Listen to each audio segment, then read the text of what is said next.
Matahari mulai meninggi di atas Kurukshetra, menyinari bentangan luas medan perang yang telah berubah menjadi arena maut. Formasi perang telah diatur di pihak Kaurawa. Bhishma memimpin dengan formasi Garuda yang kokoh. Sayapnya membentang luas, siap menerkam musuh. Sementara itu, Drestadumna membalas dengan formasi Kraunca, bangau yang siap menancapkan paruhnya. Sebelum sangkakala ditiup, Bhishma yang agung, dengan tatapan penuh duka, namun tegas, menatap Drestadumna, pemimpin pasukan Pandawa.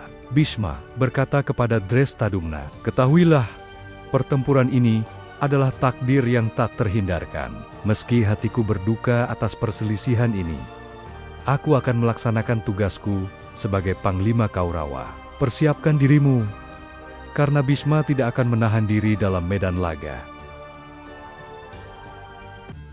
Drestadumna membalas dengan suara mantap, "Panglima Bhishma, kami menghormati kebesaranmu dan janji sucimu.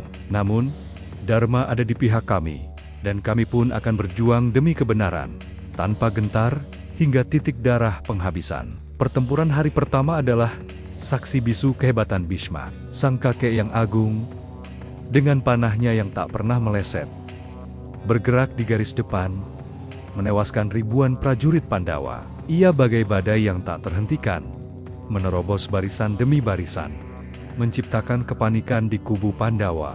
Bahkan para satria besar Pandawa pun kesulitan menandingi kekuatannya yang luar biasa. Namun, di tengah kengerian itu, seorang pemuda muncul dengan keberanian yang menyala-nyala. Putra Arjuna.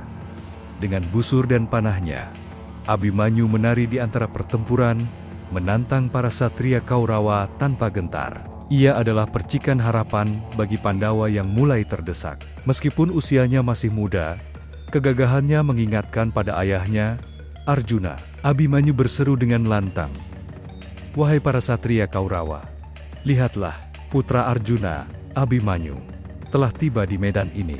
Siapa di antara kalian yang berani menghadapi busur Gandiva yang diwariskan kepadaku?" Drona, guru yang terhormat, juga menunjukkan kemahirannya dalam strategi dan pertempuran. Ia mengamati jalannya perang, hatinya terbelah antara murid-muridnya di kedua belah pihak. Drona bergumam dalam hati, "Ah, betapa cepatnya generasi muda ini tumbuh menjadi satria ulung. Mereka adalah buah dari pengajaranku. Namun kini harus saling berhadapan. Berat rasanya. Tetapi aku harus tetap pada janjiku dan melaksanakan tugasku kepada Guru Drona." Di sisi lain, Arjuna, meski masih membawa beban keraguan di hatinya, melaksanakan dharmanya sebagai satria. Panah-panahnya menemukan sasaran, menebarkan kengerian di kubu Kaurawa. Saat senja mulai turun, medan perang dipenuhi dengan mayat-mayat prajurit yang bergelimpangan. Debu dan darah bercampur, menciptakan pemandangan yang mengerikan.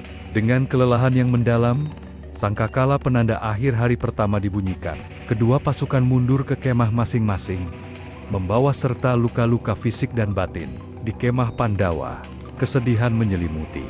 Kerugian di hari pertama terasa sangat berat, terutama karena kehebatan Bhishma yang tak terduga. Yudhistira, dengan hati pilu, berkata, "Betapa banyak nyawa yang melayang hari ini, saudaraku. Tanah Kurukshetra telah meminum darah para pahlawan dan prajurit tak berdosa. Apakah kemenangan ini, jika pun tercapai, sebanding dengan pengorbanan yang begitu besar dan kehancuran yang tak terperikan?" Sementara di kubu Kaurawa, Duryodhana merasakan kemenangan awal. Meskipun Bhishma memberikan laporan yang jujur tentang jumlah korban di kedua belah pihak, Duryodhana tertawa, merasa dirinya menang. Ia pun berkata tidak seberapa kuat kemampuan Pandawa. Pertempuran hari pertama telah berakhir. Namun ini hanyalah permulaan dari kehancuran yang lebih besar. Bersambung ke episode 3.